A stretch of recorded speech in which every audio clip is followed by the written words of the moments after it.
ससुराल और मायका का दर्द। ससुराल में वह पहली सुबह मुझे आज भी याद है। कितनी घबरा कर मैं उठी, यह सब सोचती हुई कि कहीं देर ना हो जाए। सब ना जाने मेरे बारे में क्या सोचेंगे। केवल रात ही तो नहीं, घर में कटी थी और इतना सब कुछ बदल गया, जैसे आसमान में उड़ती चिड़िया को किसी ने मोती के लालच देकर पिंजरे में कैद कर लिया। शुरू के कुछ दिन तो यूं ही गुजर गए। एक दिन हमारा बाहर घूमने आए। जब हम वापस घर आए तो सासू माँ की आंखों में खुशी तो दिख रही थी, लेकिन केवल अपने बेटे के लिए। मैंने सोचा कि शायद नया नया रिश्ता है, एक दिन एक दूसरे को समझने में कुछ वक्त लगेगा, लेकिन समय ने जल्द ही एहसास करा दिया कि मैं यहाँ बहू हूँ, इसलिए मैं जैसा चाहूँ वैसा नहीं कर पाऊँगी।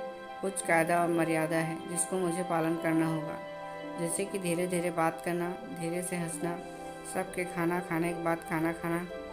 यह सब आदतें मुझे अपने आप आ गई। माँ ने भी बात कम होने लगी, जिसकी वजह से मुझे पीहर की याद आने लगी। ससुराल में पूछने पर कहा गया कि अभी नहीं, कुछ दिन के बाद जाना। जिस पति ने शादी के समय कहा था कि मैं आपकी बेटी के पास में ही तो हूँ, कभी भी आया जाया करेगी, उसके भी सुर बदल गए। अब मुझे धीरे धीरे यह समझ आ गया कि शादी कोई बच्चों का खेल नहीं। इसमें केवल घर नहीं बदलता, पूरी ज़िंदगी बदल जाती है। अब मैं कभी भी उठकर अपने पीहर नहीं जा सकती, यहाँ तक कि पीहर वालों को भी मुझसे मिलने के लिए पूछ कर आना पड़ता है। पीहर में जोर जोर का हंसना, कभी कहीं भी चला जाना, रसोई में से कुछ भी उठाकर खा लेना, अपनी मर्जी का करना, यह सब यादें बनकर रह गई। अब मुझे समझ आने लगा कि क्यों विदाई के वक्त सब लोग मुझे गले लगाकर रो रहे थे। असल में मुझसे दूर होने का एहसास उन्हें हो रहा था, लेकिन एक औरत बात भी तो थी जो उन्हें अंदर ही अंदर परेशान कर रही थी कि अब जिस सच्चाई से मुझे इतनी दूर रखा गया, वह सच्चाई मेरे सामने आने वाली है। पापा, यह झूठ है कि उनकी बेटी नहीं बेटा हूँ। अब और दिन नहीं छुप पाएगा जो इनकी सबसे बड़ी चिंता थी कि अब उनका बेटा, जिसको कभी भी बेटी होने का एहसास नहीं कराया था, जीवन में इतने बड़े सच से सामना कराने जा रही है।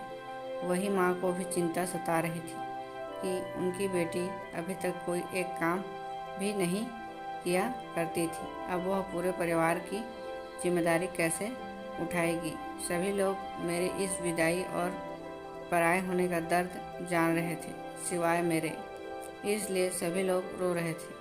आज मुझे समझ आ गया कि उनका रोना गलत नहीं था।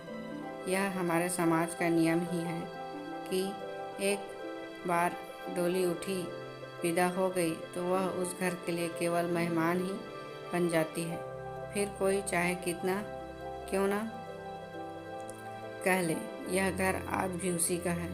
सच तो यही है कि अब वह कभी भी यूं ही अपने पीहर नहीं जा सकती, चाहे कितना भी समस्या और परेशानी क्यों ना आ जाए।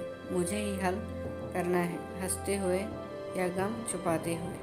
दोस्तों, ये कहानी आपको कैसी लगी हमें कमेंट करके जरूर बताएं, और इसी तरह के और स्टोरी वीडियो देखने के लिए हमारे चैनल को सब्सक्राइब करके नोटिफिकेशन बेल को ऑल पर सेट करें। थैंक यू दोस्तों।